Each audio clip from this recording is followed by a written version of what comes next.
Hello, welcome everyone to today's lesson about gender systems and sexuality via the lenses of cultural anthropology.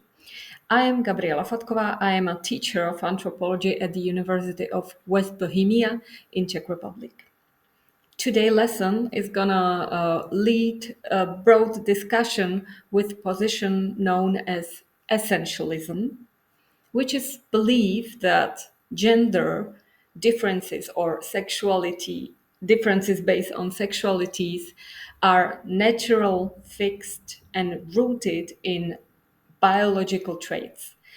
Essentialist views assume that men and women, or so particular social classes or people, the problems start with binary thinking. Binary concepts of either sexuality, gender, or family organization, those concepts are thought as universal, as biologically determined. And if that's true, we can, of course, encounter it in every culture throughout the history and throughout the world. Yet, anthropology reveals a strikingly different reality.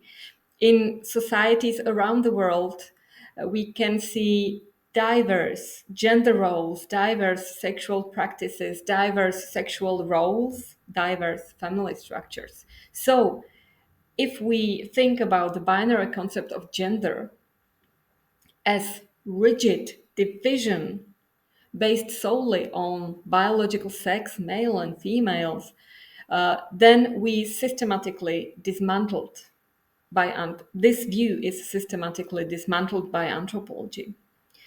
For example, we can look at the example of the Hijra community in South Asia, which is recognized as a distinct third gender. Or we can also look at the case of two-spirit people in many indigenous North American cultures. Or gender can be often tied to some social role, for example, some religious specialist, rather than strictly to biological sex. As we see, for example, among Nuer in southern Sudan and their practice of female husband. Looking closely on our sexual behavior, if heterosexuality is the standard, then it should be truly universal, right?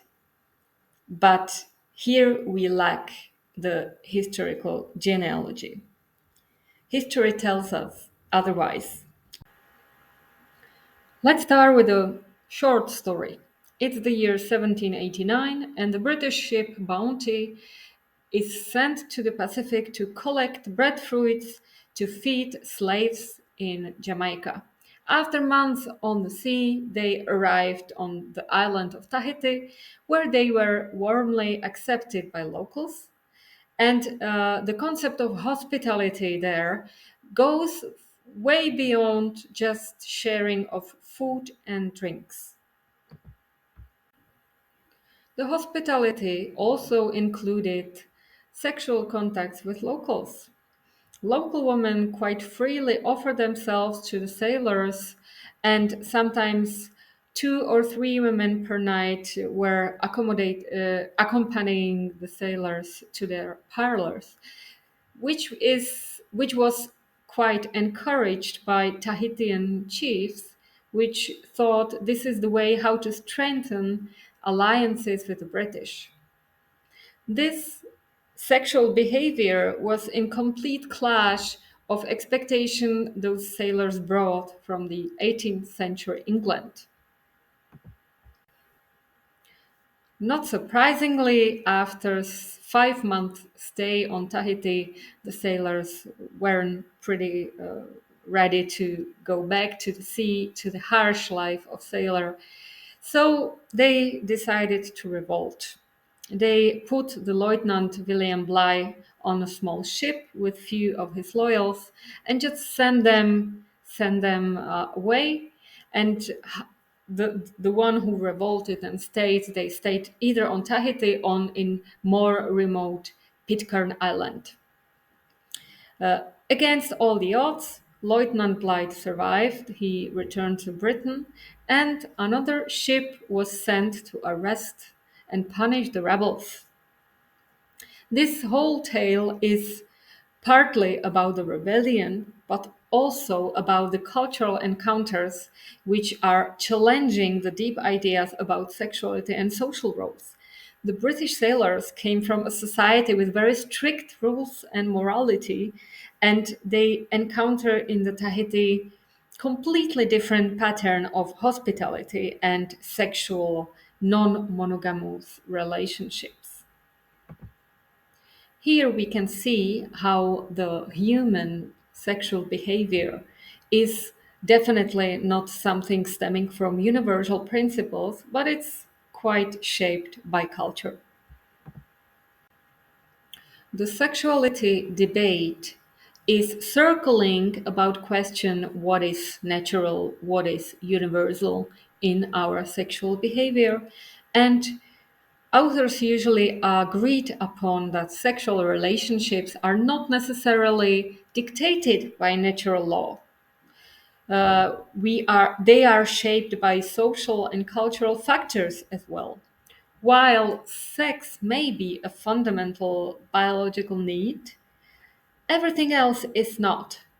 The choice of partners, the number of people involved, the methods, the reasons for engaging in sexual activity. It could be for love, for duty, for hospitality, for exchange of goods or privileges. This all vary wildly. In other words, the conditions surrounding sexual behavior are culturally specific. The same variability we can observe in the formation of marriage practices or kinship groups. Sexual behavior is, of course, shaped also by individual preferences. But these preferences are rarely personal choices. They are quite a lot influenced by societal norms. Norms saying what is acceptable, what is permissible, what is beautiful. And these are socially negotiated. A simplified binary concept of sexuality rooted in the binary understanding of gender has long been replaced by pluralistic perception of sexualities. Right now, when we speak about sexualities, we very often speak in the plural. The ongoing debate about sexuality raises three key perspectives. First perspective is biological essentialism.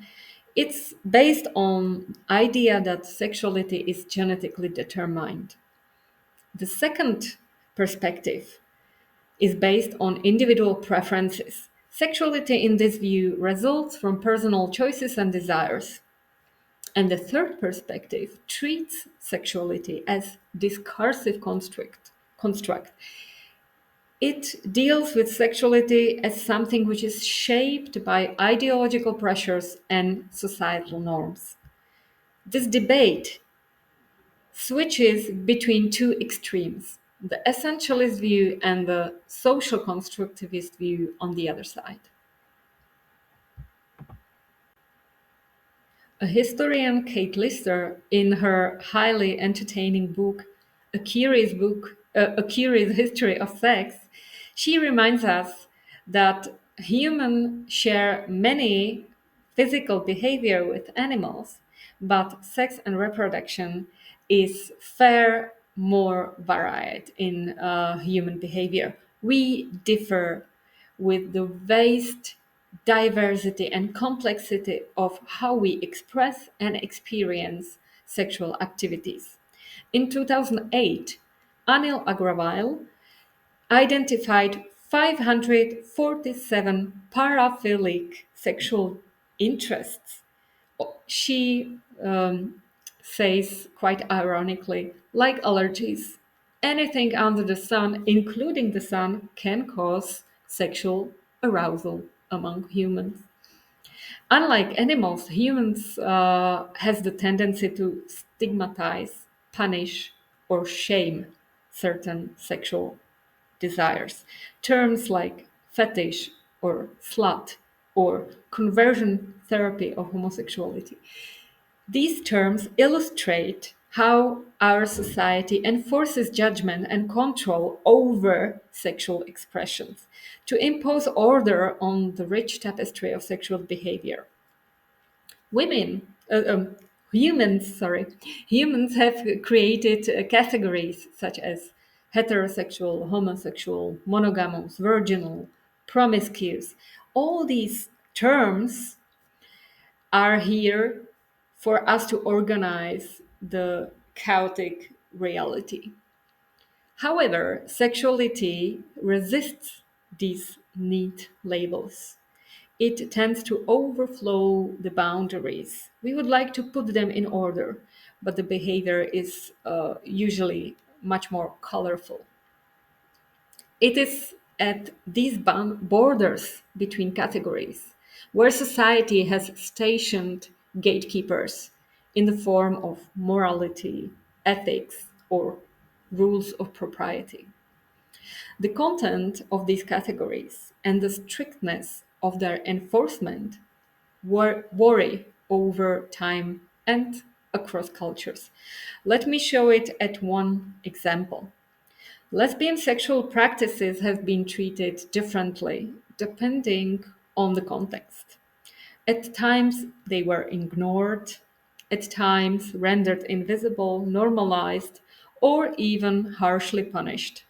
In Netherlands, during the 50s and 60s centuries, lesbian act could lead to execution by burning or other tortures penalties. And on the other side, we are in the year 2018, and the term lesbian became the most searched word on Pornhub, reflecting how cultural perception of lesbian practices and the social acceptance can dramatically evolve in a few centuries. This shifting landscape underscores the fluidity of sexuality and how its understanding and categorization are deeply influenced by historical and geographical contexts. The very, the very term of sexuality is not that old. It emerged roughly 100 years ago. Before, in the 19th century, discussion focused on sexual practices, what people do.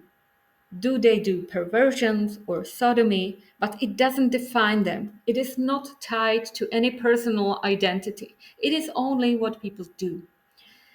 This changed when sexual practices became firmly linked to personalities and psychological profiles. For example, engaging in certain sexual behavior led to the labeling of individuals, defining them by these acts. That's the contemporary view on sexual practices.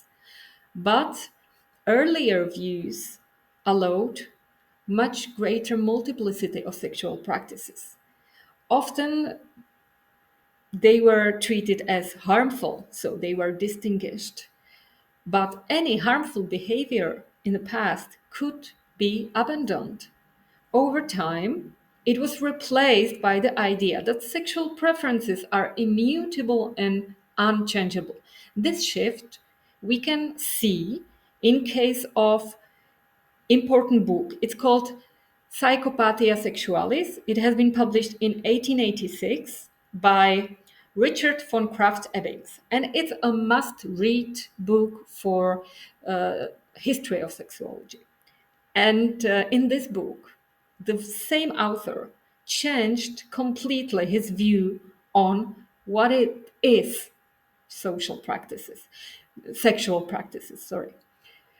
Initially, he treated them as sexual behaviors, which something which is treatable. But with time, he reconsidered that and later he described them as something inherent and unchangeable. The author who influenced this debate mostly is Michel Foucault with his work The History of Sexuality. It's from 70s. Foucault's work examined the emergence of the term sexuality. Sexuality as some discursive concept, as a specific discourse which was created at one point of the time. He opposes the so called repressive hypothesis. This hypothesis tells us that in Western culture, sexuality has been suppressed from the 17th to 20th century, and then later in the modernity, it has been liberated. Foucault says the opposite. He looks with the eye of a skilled historian in the sources, and he's showing us that actually the discourse of sexuality, the whole debate, it proliferated during the period from 17th to 20th century, especially active in this concern were the religious institutions such as Catholic Church, who encouraged followers to confess their sinful action and to confess their secret desires. This led to a sparking obsession with categorizing and making catalogs or various sexual behaviors and desires. In the 18th and 19th centuries, uh, the whole discourse of sexuality emerged, according to Foucault. In these centuries, the focus was paid especially to extramarital sexual relationships and description of various perversions, so called perversions. Foucault's central point is that sexuality, including homosexuality, is a discursive construct. It is constructed by the discussion. By illustrating the historical transformations in how sexuality was understood and even the very creation of the concept, this is how Foucault undermines the notion of sexuality as something biologically fixed, something universal. His work encouraged us to reconsider our assumptions about the innate, unchanging nature of sexual behavior and, of course, identities.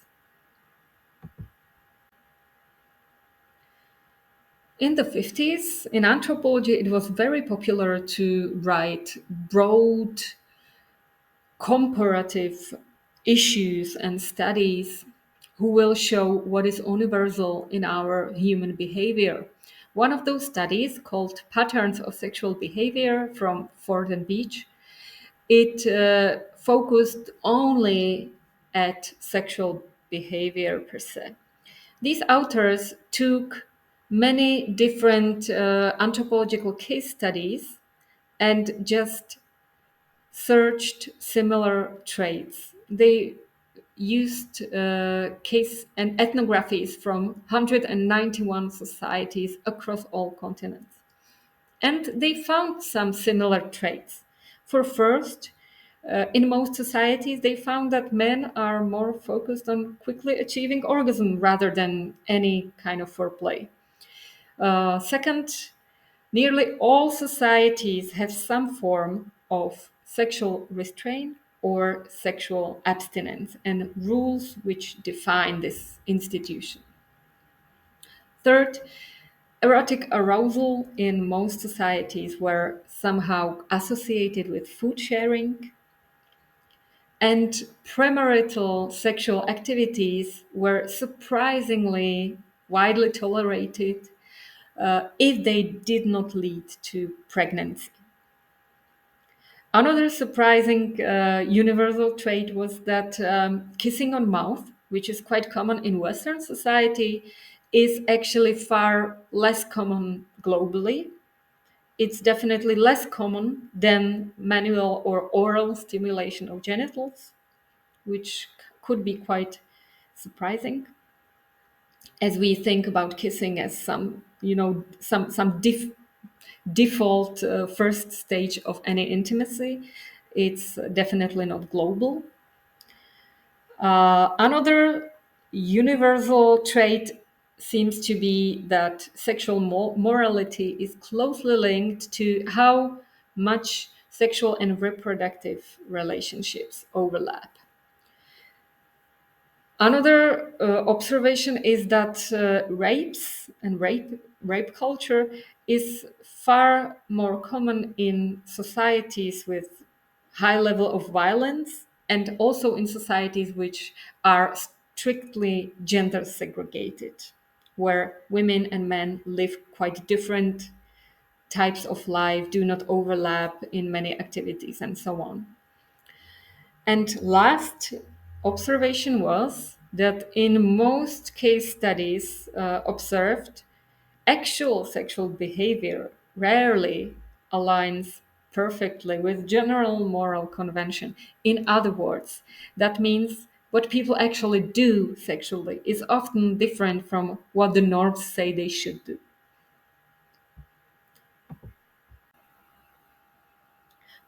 They also specifically looked at non heterosexual behaviors, and they found out that in only 37% of observed societies, homosexuality was rare or hidden.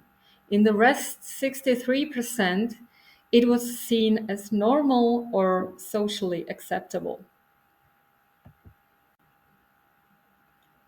But looking at those rather outdated studies, we have to be aware of significant challenges they face.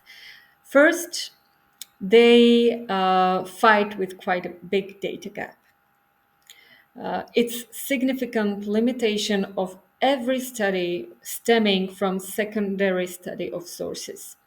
Because those sources, those anthropological observations, are quite dependent on which topics these anthropologists historically avoided or neglected. And these were many. For example, topics of sexuality in old or mature age, non heterosexual behaviors as such. If in observed societies there were some notes about homosexual behavior, it was almost always male homosexuality, which was surprisingly visible for the observers, but the female one wasn't visible, or it was rather neglected or not perceived as important. And this data gap leaves many areas of sexual behavior unexplored. We have to be aware that anthropologists often collected data according to conventional norms of their time. Of course, they focus on areas and topics which they found appropriate or relevant. So, to fully understand these findings, we must consider the preconceived notions which those observers, those researchers brought with them to the field. Another problem tackles the usage of Western concepts such as homosexuality or transgender in local conditions. Sometimes these concepts are not easily transferable to different cultural practice.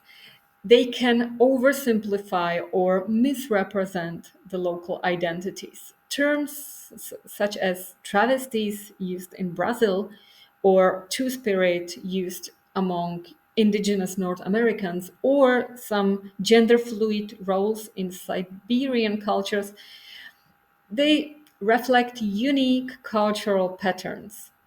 And these are not easily comparable, not only with Western notions of homosexuality or transgender, and also with other case studies from the world. So, when we acknowledge this limitation, we would like to suggest deeper understanding of gender and sexualities, which is very context dependent.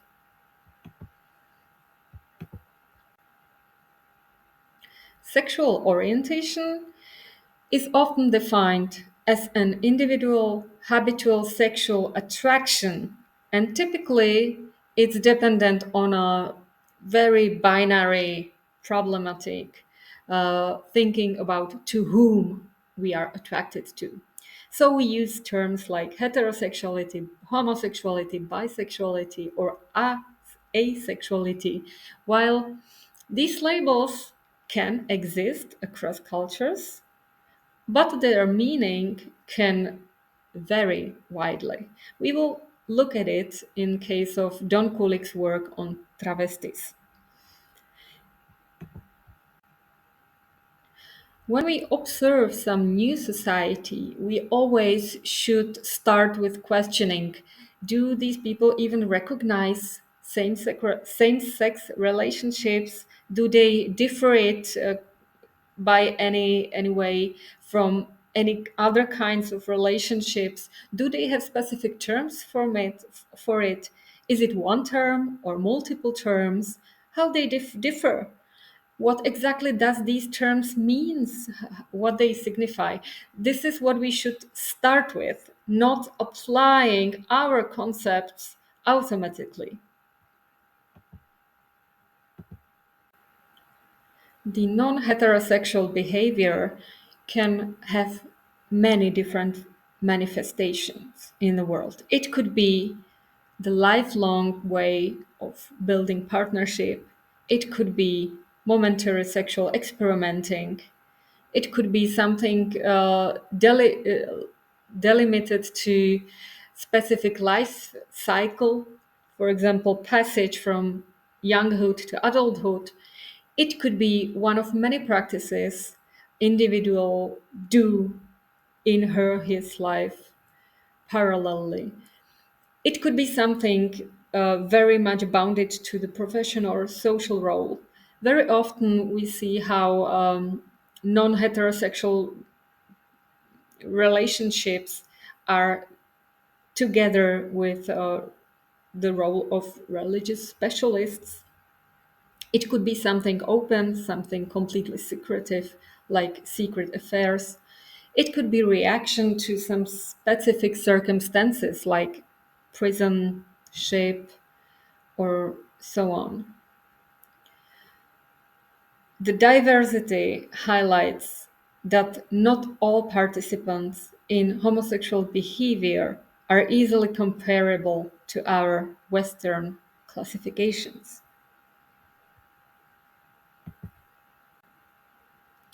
When we think when we think about non-heterosexual relationships, it's quite useful the categorization offered by Geoffrey Gore, who is somehow pointing us to abandon the Euro-American view of homosexuality, framing homosexuality as something inherent, lifelong, fundamentally different from the heterosexual population.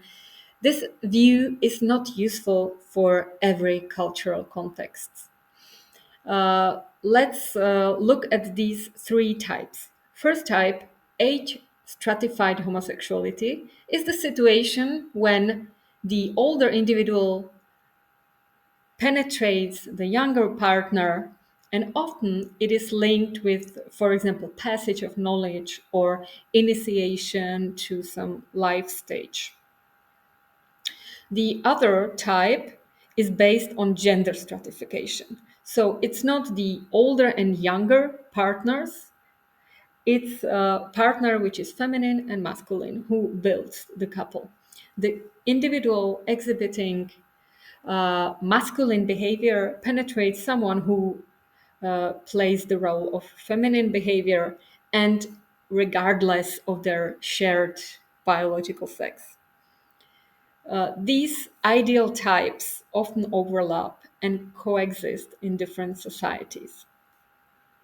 We can find age stratified homosexuality in ancient Greece, where it was quite common, And we are not that we can also find the gender stratified homosexuality there, but the age stratified was much more normalized, while the gender stratified was stigmatized and punished. On the other hand, in indigenous North American cultures, we can encounter the gender stratified homosexuality, but we are not able to find relevance of the age stratified. And the third type, egalitarian, according to Gore, this is the type of homosexuality which is practiced in our society. It's that partners are not defined as different genders, and they do not need to have the age hierarchy between each other. It's just the alliance of two partners which supposed to be equal in the social status.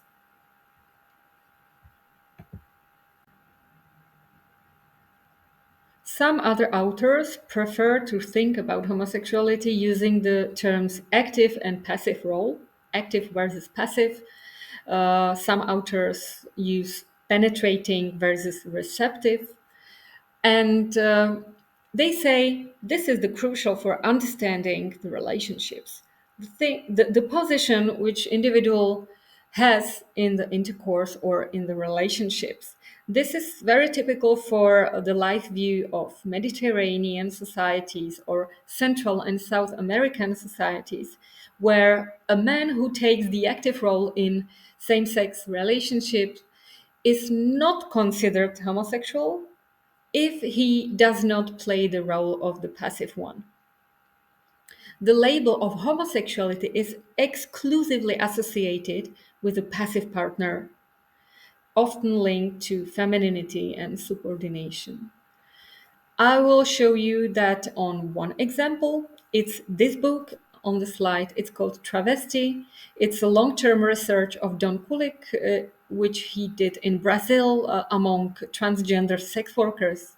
He demonstrates how gender identity, as well as sexual orientation, is shaped by context and situation, how it is situational. The gender and sexual practices were highly varied due to the diverse requests from male clients. In Brazil, it is male who search for travesti sex workers, and they have different practices in my mind they would like to do with them.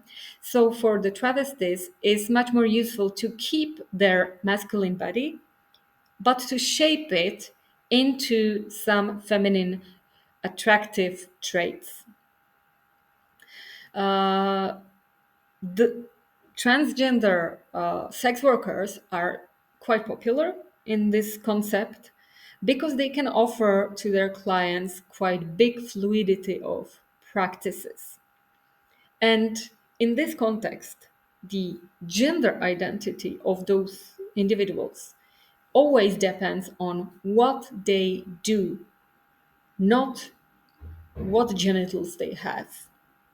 And it's dependent on situation to the client, on their relationship to their client, and how the dyadic formation is negotiated.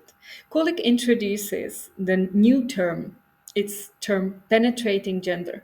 He's saying that gender is established not based on some physical traits, but on the intercourse role, the penetrating or penetrative role. If the client asks the sex worker for intercourse where he plays the active role, his masculinity remains intact. And the interaction is socially perceived as homosexual, as heterosexual, because someone in a penetrating position penetrates someone in penetrative position, and the masculinity remains intact. So, if the same client asks the sex worker to be penetrated, then he loses his masculine status, and from that point, he is viewed as homosexual. In such cases, the transgender sex workers adopt a more masculine behavior to the client, and it's also observable on the language use. The sex worker adjusts their speech, they adopting a feminine style or masculine style when performing some role with their clients. To sum up, when we think about sexualities in plural, we cannot separate them from gender categorization or kinship structures. Practices like the strict control of women's lives or the emphasis of paternity or heteronormative prejudices, this phenomenon must always be understood within the broader context of this social institution. I want to emphasize the incredible fluidity of gender identities.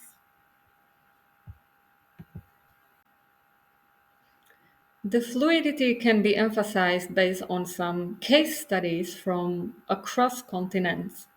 We will start with the Azande, which were researched by Evans Pritchard in 70s.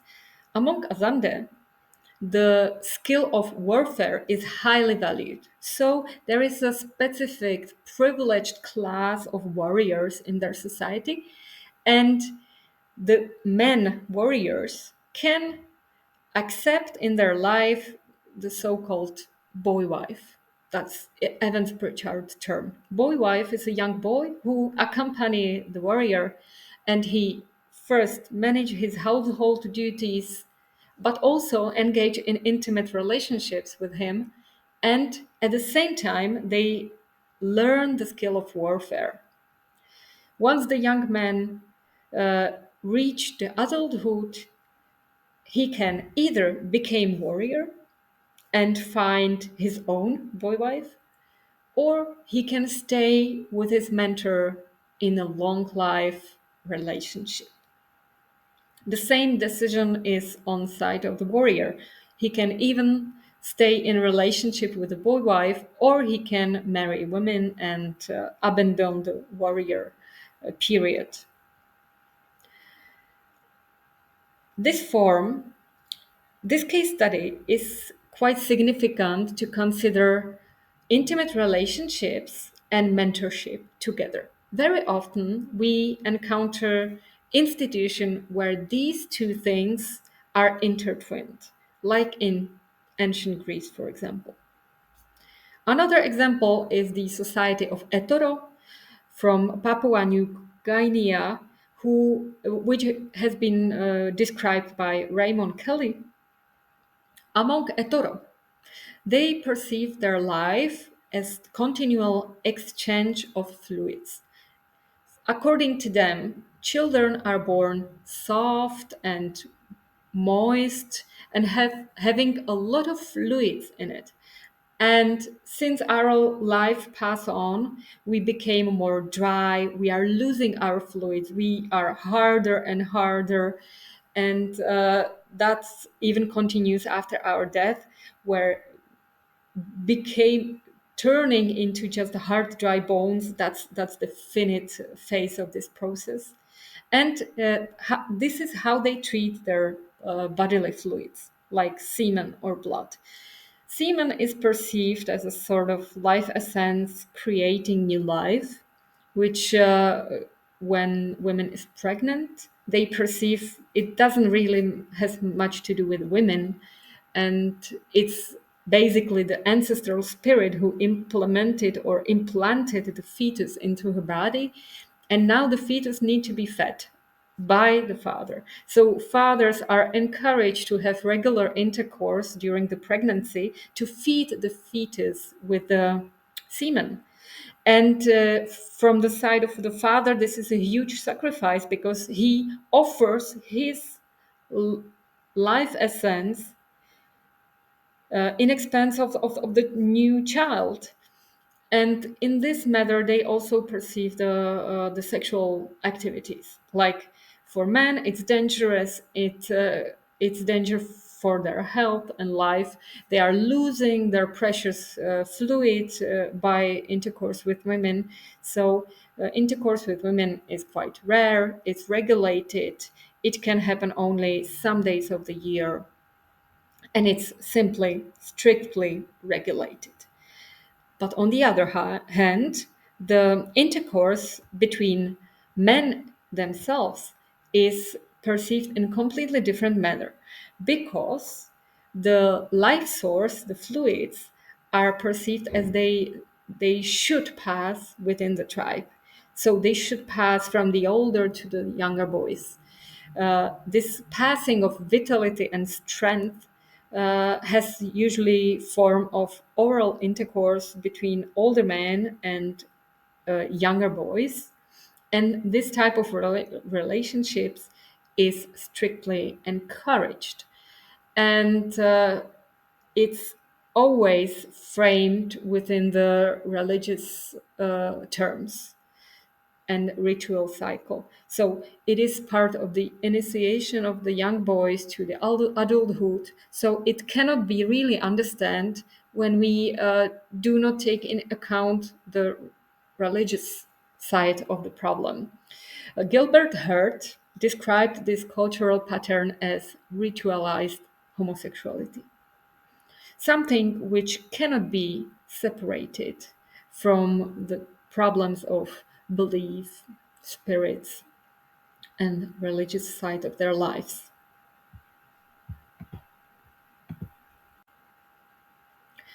Now I will go on and I will try to show some variability in case of topic of transgender shifts.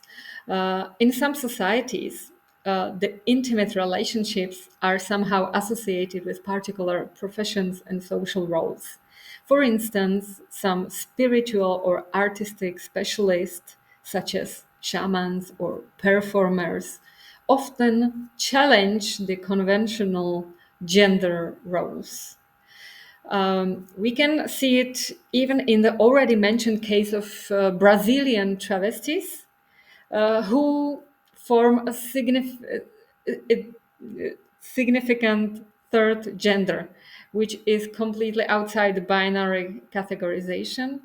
And travestis are not necessarily transgender in a way we understand it in a Western context, because their goal is not the full gender transition. They are just choosing some traits by which they form their identity, some aspects of femininity, and they are also modifying their bodies with hormones and surgeries, but not the full transition is not what they go for.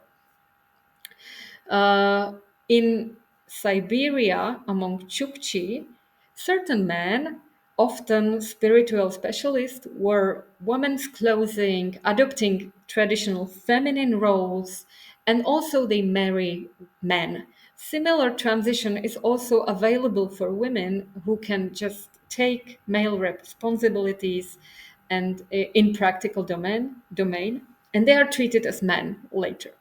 However, these practices were often tied to spiritual beliefs rather than what we understand as transgender in the Western contexts. And again, we are not able to separate this institution from their ritual ideas. Crow people, described in the 30s by Lowy, among Crow, specific ceremonial roles were reserved for individuals who are beyond the binary gender system, persons which are named two-spirit, on the edge of two gender categories. These individuals took responsibilities and lifestyles that did not conform to traditional expectations. For example, men who just abandoned the responsibilities and lifestyles of warriors and hunters and took on the lifestyle of caretakers. And these cultural examples again should show us that it's not simple just to um, think about those Western categories in a global scope. We always need, we are strictly dependent on the context. And the last part of this lesson is reserved to discussion with essentialist ideas about a sexual drive based on some gender differences. In the anthropologist view, it seems that gender drive is produced rather discursively than biologically, as essentialists believe. Let's make a quick tour through the history of thinking about sexual drive.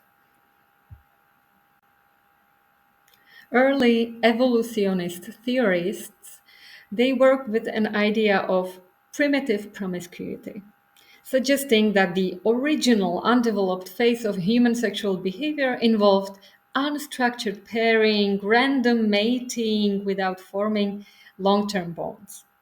Of course, it's rather theoretical idea. Psychologists and biologists have since added the hypothesis that one gender, typically man, is biologically predisposed to promiscuity. This is idea formulated by, for example, Robert Wright in his book The Moral Animal. Even Charles Darwin suggested that males aim to mate with as many females as possible to maximize their offspring, while females are more selective, seeking partners who could be good fathers for their children. This seems like a universal trait across the human behavior.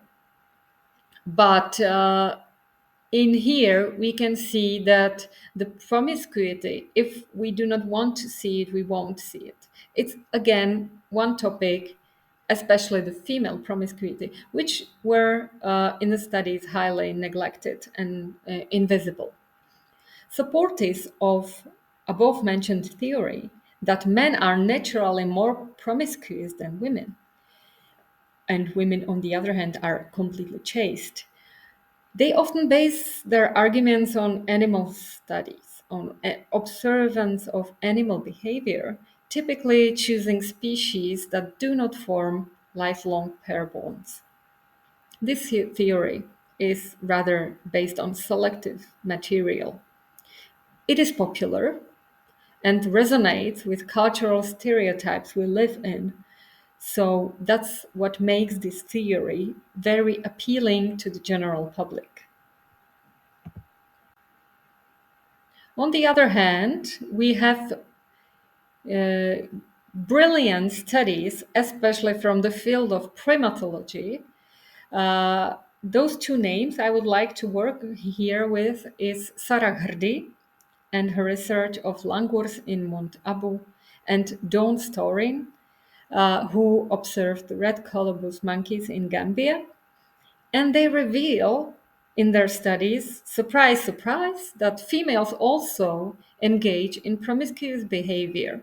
This pattern extends beyond primates to a wide range of other species, including mammals, birds, amphibians, and even insects. In fact, humans may be one of the few species where the assumption of inherent gender differences in sexual behavior does not hold up. Female promiscuity is far more widespread, even among animals, than it is commonly acknowledged. Let's have a look at some anthropological matter.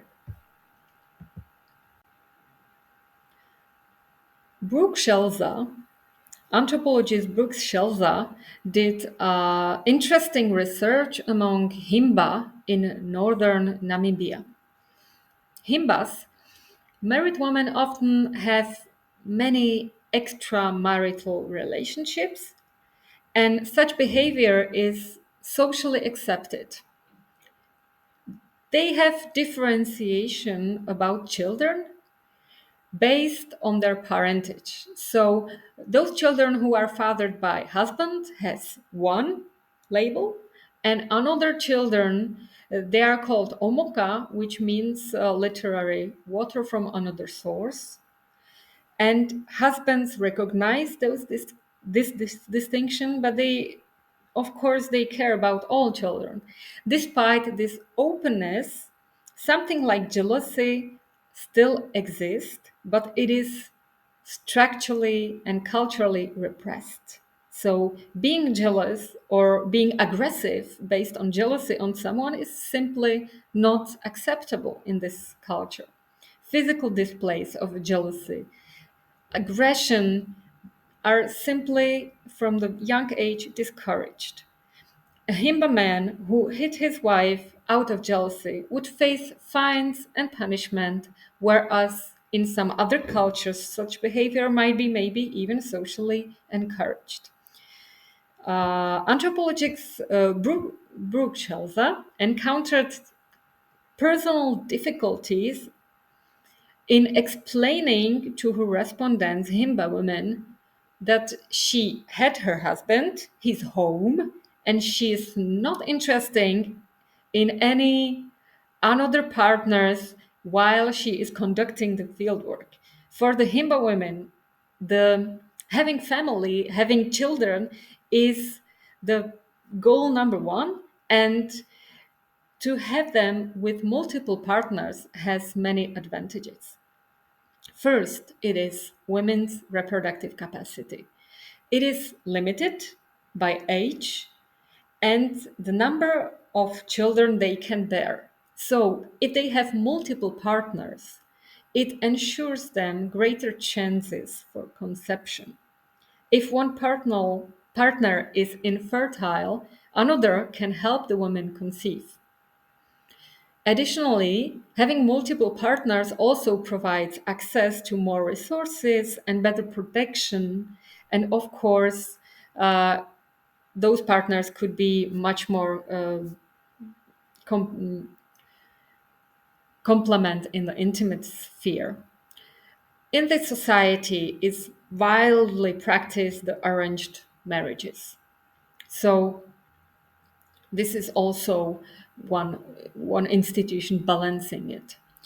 Himba society includes also matrilineal elements. That's quite important in societies where there is some matrilineal traits. Uh, Usually, women has much better position. Women, for example, in Himba society, maintain close ties with their birth families. So it's not the case that they move to the husband family and never see their relatives again. It's they live their life with the support and loyalty of their relatives, which are quite close by. And also the property is inherited through the maternal line. So it's not that much important who the father is, while the property moves from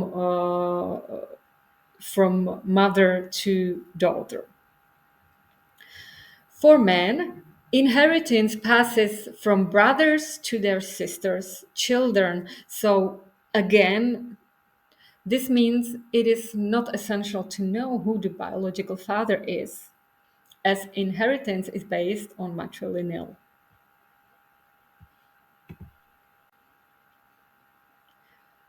Other examples of societies where women commonly have multiple partners include Mosuo in China, where again strictly matrilineal society where women are heads of the household and property is passed down through the female line. So they practice so-called visiting marriages where men do not support or live with their children, but he's regularly visiting. Another cases described are cultures of poverty. In some those societies, women form so-called matrifocal communities, which is collective of multiple mothers and their children who supports each other, and husbands are only visiting such bigger groups. because they are not able either to contribute economically, or they are very often unemployed or imprisoned. Uh, Also, we can observe this pattern in societies which practice so-called shared fatherhood. In some societies, fatherhood is seen as a collective responsibility among multiple men.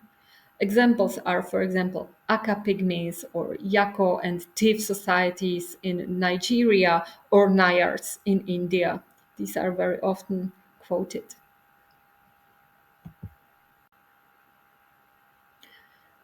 The whole myth of passive females or naturally chaste females needs to be summed up here. The claim that women are naturally modest or sexually passive need detailed unpacking. If women were inherently less sexual than men, there would be uh, no reason for culturally designed restrictions controlling female sexuality. Among those institutions, we can name genital mutilation, the whole concept of rape culture, which is here just to restrict female behavior in a public sphere. Genital mutilation is basically a procedure which is designed to eliminate female sexual pleasure, making both intercourse and childbirth very painful and dangerous.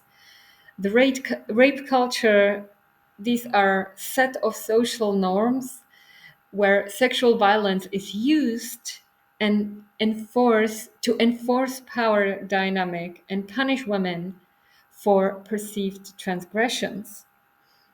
Then other institution is simple control over women's movement in public, where women has to be always accompanied by a male relative to be able to go outside, or the control of property, where women can be excluded from ownership of resources if they violate societal norms. And last but not least, is there is no need for chastity belt, right?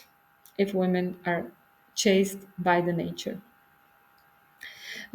Here, I would like to thank you for attention, and I hope I helped to unpack some of the popular myths and binary schemes, which is time to abandon based on anthropological and ethnographical examples.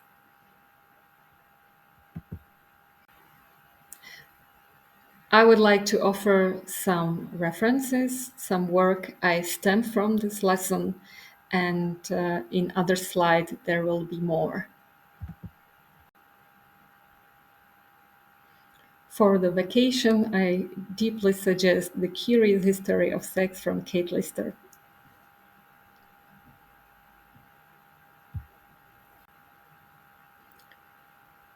This lesson is an output of the project Coiling Inclusion Towards LGBTA plus intersectional teaching at European universities, and it's part of EU Peace Alliance of Universities, and it is co-funded by European Union.